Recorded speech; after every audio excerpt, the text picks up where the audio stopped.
अब हम बात करते हैं कि उस टाइम जो महान संत कौन कौन से हुए थे। तो हम यहाँ पे मुख्यतः 3 संतों के बारे में डिस्कस करेंगे।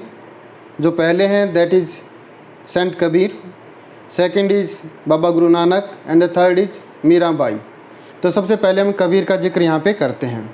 New devotional path dialogues and dissent in the north India, यानी कि नई तरह की भक्ति की जो शुरुआत हुई थी नॉर्थ इंडिया में। और ये इमेज आप देख सकते हैं, इमेज किसकी है? कबीर की इमेज है। During the 14th and 15th century Kabir was one of the most outstanding example of the poet saint. Kabir का जो एग्जाम्पल है वो अपने आप में काफ़ी आउटस्टैंडिंग एग्जाम्पल है जो कि एक पोएट सेंट का हो सकता है। Verses describe to Kabir have been compiled in 3 distinct tradition. अब कबीर के बारे में हमें जो पता लगता है वो 3 मुख्यतः अलग अलग तरह की रचनाएं हैं जिनसे हमें उनके बारे में पता लगता है। 3 तरह की बुक्स हैं और जो कि कंपाइलेशन है कबीर के द्वारा जो रची गई रचनाएं हैं उनसे हमें कबीर के जीवन के बारे में पता चलते हैं। वो कौन कौन से, लेट्स डिस्कस। ये 3 हैं कबीर बीजक, दूसरा है कबीर ग्रंथावली और तीसरी है आदि ग्रंथ साहिब। अब कबीर बीजक जो थी that was composed by the Kabir Panthi who used to live around the Banaras. और कबीर कहाँ से बिलोंग करते थे? बनारस से बिलोंग करते थे, एक जुलाहे की फैमिली से बिलोंग करते थे। ऐसा माना जाता है that Kabir was born as a Hindu but he was brought up as by a Muslim couple and the name of that Muslim couple was Niru and Nima. और बाद में उनकी डेथ के बाद जो उसके फॉलोवर थे जो बनारस रीजन में ही रहते थे, मेनली जुलाहे कम्युनिटी यानी कपड़े बनाने वाली कम्युनिटी से ये बिलोंग करते थे। उनके जो फॉलोवर थे वो भी आलमोस्ट हर तरह के जो कास्ट से बिलोंग करते थे। उन्होंने इनकी जो सारी कविताएं थी वो एक बुक में कंपाइल करती जिसका नाम है कबीर बीजक। और दूसरी बुक है कबीर ग्रंथावली। ऐसा माना जाता है कि एक इसका जो संप्रदाय था कबीर पंथियों का वो राजस्थान में भी था और दादू पंथ के नाम से वो फेमस था। और दादू पंथ संप्रदाय ने जो एक बुक की रचना की दैट इज़ कबीर ग्रंथावली, वो भी कबीर की कविताओं की कलेक्शन है और कबीर के जीवन के बारे में हमें पता चलता है। तीसरी जो इसकी रचनाएं हैं वो किसमें मिलती है? आदि ग्रंथ साहिब में मिलती है। आदि ग्रंथ साहिब जो कि सिखिज्म की एक बुक है उसमें जो है इनकी रचनाओं के बारे में पता चलता है, क्योंकि कबीर भी एक मोनोथिस्टिक पोएट थे जो कि एक ही भगवान में बिलीव करते थे। तो उनकी कविताओं का जिक्र जो है आदि ग्रंथ साहिब में भी मिलता है, क्योंकि गुरु नानक और इनकी थिंकिंग ऑलमोस्ट सेम थी। मूर्ति पूजा में ये भी बिलीव नहीं करते थे, ये भी मोनोथिज्म में बिलीव करते थे, पॉलीथिज्म में बिलीव नहीं करते थे। तो इसलिए इन दोनों की मिलती जुलती सोच होने के कारण, फिलोसफी होने के कारण इनकी रचनाएं जो है आदि ग्रंथ साहिब में भी कंपाइल की गई हैं। All these compilations were made after the death of Kabir. ऐसा माना जाता है कि सारी की सारी रचनाएं कबीर की मृत्यु के बाद ही कंपाइल की गई थी। Kabir's poems have survived in several languages, dialects and sometimes with special language of Nirguna poets. यानी कबीर की रचनाएं जो है एक लैंग्वेज में और डायलेक्ट में अवेलेबल नहीं है। पहली बात तो आम बोलचाल की भाषाओं में इसकी कविताएं लिखी गई थी और वो अलग अलग डायलेक्ट और लैंग्वेजेस में अवेलेबल हैं। और मेनली जो इसमें जो भाषा का इस्तेमाल किया गया है वो उस भाषा का इस्तेमाल किया गया है जो कि निर्गुणा पोएट अक्सर उस टाइम पे यूज करते थे, जिसका नाम था संत भाषा। दूसरी जो इसकी भाषा की खासियत है, now the teachings of Kabir. Kabir tried to describe the ultimate reality including Islam. According to him ultimate reality was Allah, Khuda, Hazrat and पीर। तो जैसा कि इसने नाम इस्तेमाल किए हैं अल्लाह, खुदा, हजरत एंड पीर, और ये सारे के सारे नाम कौन से हैं? इस्लाम धर्म से लिए गए हैं। तो ऐसा माना जाता था कि कबीर का जो कनेक्शन था वो इस्लाम से था। तो अक्सर ऐसा कहा जाता है कि इस्लामिक लोग कहते हैं कि कबीर एक इस्लामिक पर्सन था, he was a Muslim bye religion. But उसके साथ ही आल्सो यूज सर्टन वैदिक टर्म्स जो कि हिंदू धर्म में इस्तेमाल होती थी, जैसे कि ब्रह्मा और आत्मा। तो इन शब्दों को देखते हुए कुछ लोगों का ये भी मानना था कि वो हिंदू थे। तो there used to be always a debate whether Kabir used to be a Muslim और a Hindu. He also used yogic traditional term such as the shabd and shunya. Yogic term जो शब्द और शून्य है जो कि योगिक ट्रेडिशन से बिलोंग करती है, जो कि सनातन धर्म से बिलोंग करती है, उनका भी इस्तेमाल उन्होंने किया था। तो अक्सर इस बात को लेकर डिबेट होता था कि कबीर मुस्लिम था या हिंदू था। Some poems of Kabir expressed conflicting and diverse ideas about. Some poems attacked about Hindu polytheism. उनमें से कुछ जो उनकी रचनाएं है वो हिंदू पॉलीथिज्म यानी बहु देवतावाद जो हिंदुओं में माना जाता है कि बहुत सारे गॉड्स के हम वर्शिप करते हैं, उनके बारे में उनका अटैक था। आइडल वर्शिप को वो क्रिटिसाइज करते थे। इसके साथ ही जिक्र और इश्क यानी कि लव फॉर गॉड और नाम सिमरन को भी वो एम्फेसाइज करते थे। तो हम देखते हैं कि कुछ एक हिंदू चीज़ों को उन्होंने अडॉप्ट किया था जो उनको अच्छी लगती थी, जैसे नाम सिमरन और इश्क। इसके अलावा कुछ चीज़ें जैसे कि पॉलीथिज्म और आइडल वर्शिप जो कि हिंदुइज्म में काफ़ी ज़्यादा मानी जाती हैं, तो वो उनको आडंबर मानते थे, उनको उन्होंने क्रिटिसाइज़ किया था। जैसे कि एक दोहा मैं यहाँ पर सुनाना चाहता हूँ, जैसे कि इफ़ पत्थर पूजे हरी मिले तो मैं पूजूं पहाड़, ताते वो चक्की बलि जित पीस खाए संसार। यानी कि पत्थर पूजने से अगर भगवान मिलते तो मैं पहाड़ की पूजा कर लेता हूँ, उससे तो पत्थर की चक्की भली है उस मूर्ति से, तो जिससे कम से कम लोग अपना आटा पीस करके तो खा लेते हैं। तो इस प्रकार से हम देखते हैं कि वो मूर्ति पूजा के विरुद्ध जो अक्सर लिखते थे। Historians have tried to analyse the language, style and content of these poems. अब उनकी पोएम्स जो लिखी गई थी वो किस भाषा में लिखी गई थी, किस स्टाइल में लिखी गई थी, उसका कंटेंट क्या था, इसके ज़रिए जो है हिस्टोरियंस ये फाइंड आउट करने की कोशिश कर रहे हैं कि जो उसमें कहीं हिंदुओं के बारे में अच्छा लिखा है, कहीं उनकी मूर्ति पूजा के खिलाफ लिखा है, कहीं मुस्लिम के बारे में अच्छा लिखा है, कहीं मुस्लिम को भी उन्होंने क्रिटिसाइज़ किया। ऐसा नहीं कि हिंदुओं को क्रिटिसाइज़ किया है, मुस्लिम को भी क्रिटिसाइज़ किया। जैसे कि एक दोहा मुझे याद है, कंकर पत्थर जोड़ के मस्जिद लई बनाई, ताचड़ मुल्ला बांग दे क्या बहरा हुआ खुदाई। तो इस प्रकार से मस्जिद जो बनाई है उसके ऊपर जो अजान बोलते हैं मुस्लिम लोग, उसको उन्होंने क्रिटिसाइज़ किया है। तो इस प्रकार से कहीं किसी चीज़ का क्रिटिसिज्म मिलता है, कहीं दूसरे रिलीजन का क्रिटिसिज्म मिलता है। तो हिस्टोरियंस ये भी कोशिश कर रहे हैं ढूंढने की कि ये सारी कविताएं कबीर ने लिखी है या बाद में किसी और ने उसमें ऐड कुछ कर दिया है। Debate about whether Kabir was a Hindu and Muslim. अगर इस पर अक्सर इनकी कविताओं को देख करके डिबेट होता है कि कबीर हिंदू थे या मुस्लिम थे। Hagiographies within the Vaishnava tradition suggest that he was born a Hindu. Vaishnava tradition में जो उसकी हेजियोग्राफी क्या होती है, जो कि एक संत के बारे में, उसके फॉलोवर, उसकी जीवनी के बारे में लिखते हैं, दैट इज़ कॉल्ड हेजियोग्राफी। तो वो बताती है कि कबीर क्या थे, एक हिंदू थे जो कि वैष्णव संप्रदाय से बिलोंग करते हैं। And he is called as the Kabir Das. तो दास जो इसका जो सुफिक्स है वो हिंदुइज्म से ही आया है। But he was brought up by a Muslim community of weavers, mainly a couple of the Muslim community that was Niru and Nima. They brought up Kabir. उन्होंने कबीर को जो है बड़ा किया है नीरू और नीमा नाम के एक मुस्लिम कपल ने। तो ऐसा माना जाता था कि वो हिंदू पैदा हुए थे और उनको बड़ा करने का काम जो था, उनको पालन पोषण का जो काम था, वो एक मुस्लिम दंपति ने किया था। They also suggest that he was initiated into भक्ति बाय गुरु रामानंद। अब वैष्णव संप्रदाय में और कई जगह ये लिखा मिलता है कि उनका गुरु कौन था, रामानंद था। रामानंद जो थे वो हिंदू संप्रदाय से बिलोंग करते थे। The poems of Kabir used word Guru and सतगुरु। गुरु और सतगुरु वर्ड जो कि सनातन धर्म में अक्सर यूज होते हैं, ये शब्दों का इस्तेमाल भी दिखाता है कि कबीर जो थे वो हिंदू भी हो सकते थे। But do not mention the name of any specific गुरु। लेकिन गुरु सतगुरु गुरु के अलावा उन्होंने अपने गुरु का नाम कहीं भी नहीं लिखा, जिससे पता नहीं लगता कि उनका गुरु कौन है। लेकिन ऐसा माना जाता है कि रामानंद जो थे वो उनके गुरु थे। लेकिन ये भी बड़ी मुश्किल बात है कि रामानंद उनके गुरु थे या नहीं थे, क्योंकि रामानंद उनसे काफ़ी पहले पैदा हो गए थे।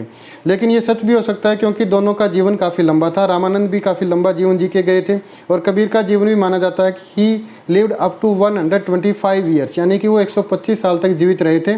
तो हो सकता है दोनों के लंबे जीवन की वजह से कभी ना कभी वो समकालीन भी रहे हों और रामानंद जो है कबीर के गुरु हो सकते हैं।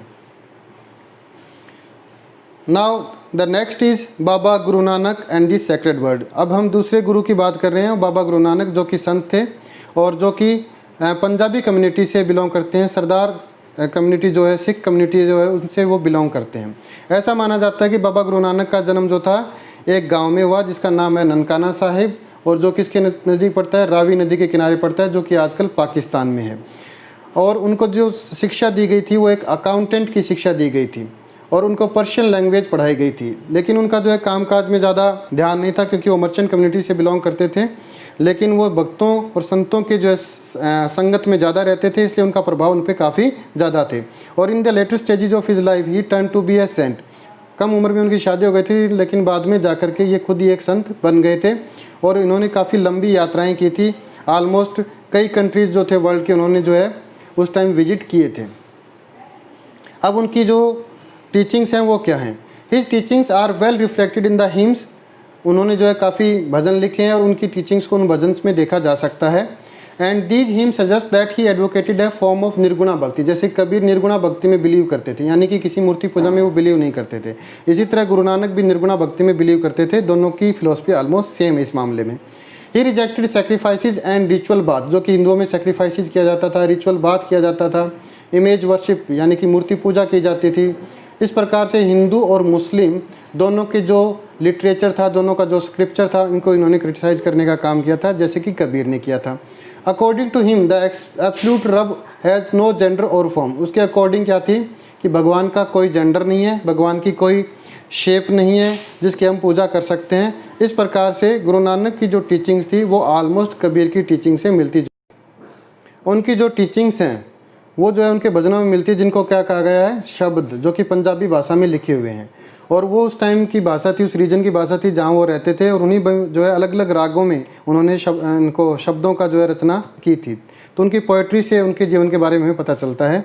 ही organize his followers into a community. उन्होंने अपने फॉलोअर की एक संगत बनाई और कॉन्ग्रीगेशनल वर्शिप को उन्होंने प्रमोट किया, यानी कि संगत में बैठ करके नाम सिमरन को उन्होंने प्रमोट किया, जो कि अक्सर गुरुद्वारों में अब भी की जाती है।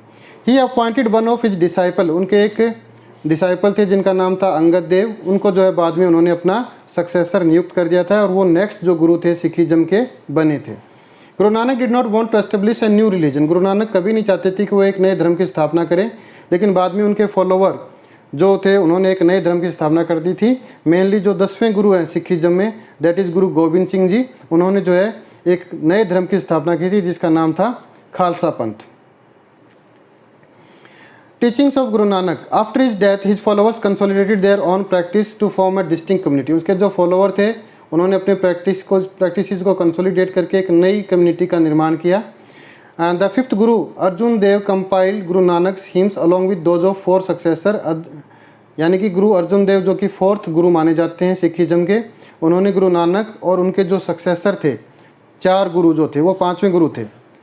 तो उससे पहले जो 4 गुरु हो गए थे उनके, और कुछ उनके जो समकालीन जो पोइट सेंट हुए जैसे कबीर, रविदास, बाबा फरीद, जैसा कि नाम यहाँ पे लिखा गया है, इन सभी की रचनाओं को उन्होंने कंपाइल, जिसको कहा जाता है आदि ग्रंथ साहिब। तो आदि ग्रंथ साहिब में क्या था, along with the 4 gurus of Sikhism before Guru Arjun Dev plus Baba Farid, Ravidas and Kabir's poetry was incorporated and in this way book was written that is called Adi Granth Sahib. और जो ये उनकी कविताओं को जो कंपोज किया गया था आदि ग्रंथ साहिब में, इनको क्या कहा जाता है, गुरबानी, जो कि आज भी गुरुद्वारा वगैरह में गाई जाती है।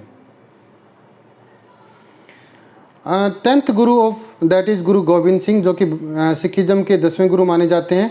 Including the composition of 9th गुरु। उनके जो गुरु थे गुरु तेग बहादुर, उनकी शिक्षाओं को भी जो उन्होंने आदि ग्रंथ साहिब जो कि गुरु अर्जुन देव ने कंपाइल की उसमें जोड़ दिया गया, जिनका नाम था Guru Tegh Bahadur. This scripture was called Guru Granth Sahib, और उसको इन्होंने रीनेम क्या कर दिया, गुरु ग्रंथ साहिब। तो गुरु ग्रंथ साहिब क्या थी कि आदि ग्रंथ साहिब में जब गुरु तेग बहादुर जी की रचनाओं को ऐड कर दिया गया, उनकी टीचिंग्स को ऐड कर दिया गया, उनकी लाइफ के बारे में लिख दिया गया, तो ये क्या बन गई, गुरु ग्रंथ साहिब बन गई। Guru Gobind Singh also laid the foundation of the Khalsa Panth that is called the army of pure. क्योंकि उस टाइम मुगलों वगैरह का काफ़ी जो है यहाँ पे अत्याचार हो रहा था, तो गुरु गोविंद सिंह जी ने जो है एक खालसा पंथ की स्थापना की थी, जिसके जो है 5 नियम उन्होंने दिए गए थे। वो 5 नियम क्या थे, uncut hair, these are also called the 5 K's, a dagger, a pair of shorts, comb and steel bangle. 5 के कौन से हैं, जैसे uncut hair that is kes, a dagger that is kirpan, a pair of short that is called kachha, a comb that is kangha and steel bangle that is the kada. तो ये 5 कै जो थे उन्होंने ऐड कर दिए गए, और जो इनको धारण करते थे वो किसके फॉलोअर बन गए, गुरु गोविंद सिंह जी के फॉलोअर बन गए। और इस प्रकार से एक नए धर्म की स्थापना की जिसका नाम था खालसा पंथ।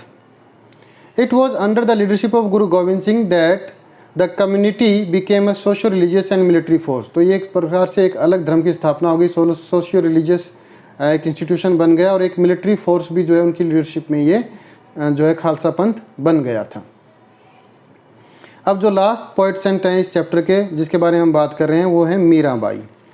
Mirabai was best known women poet in the Bhakti tradition. Mirabai जो है विमन पोइट में सबसे फेमस हुई हैं, जो कि भक्ति ट्रेडिशन से बिलोंग करती थी। और ये निर्गुणा पोइट नहीं थी, ये एक सगुणा पोइट थी, क्योंकि ये मूर्ति पूजा करती थी। और पूजा किसकी करती थी, भगवान श्री कृष्ण की करती थी। She was Rajput princess from the Merta in Marwar. Marwar area जो है राजस्थान में, उनसे वो बिलोंग करती थी और मेड़ता एक राजपूत फैमिली थी जिससे वो बिलोंग करती थी।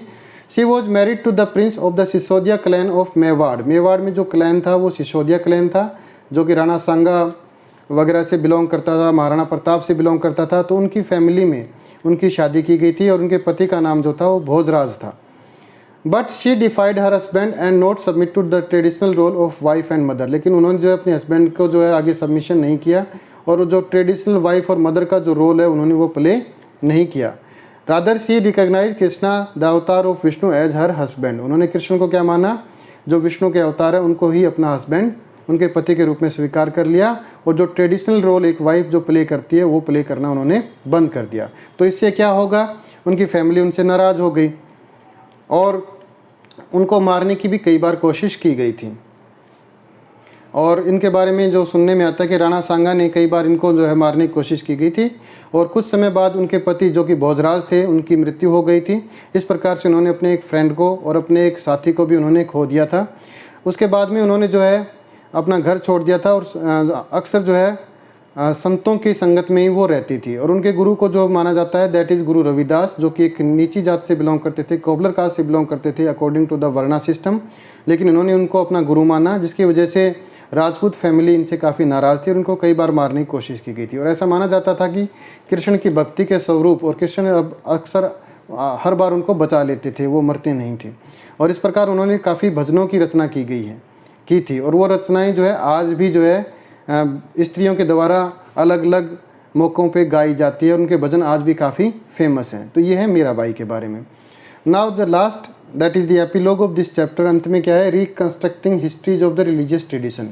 तो रिलीजियस ट्रेडिशन की जो हिस्ट्री को रिकंस्ट्रक्ट करना इतना आसान नहीं है, क्योंकि हमने देखा कि इसमें स्तूप भी आते हैं, मोनेस्ट्रीज भी आती हैं, टेम्पल्स भी आते हैं और अलग अलग सेक्ट से वो बिलोंग करते हैं।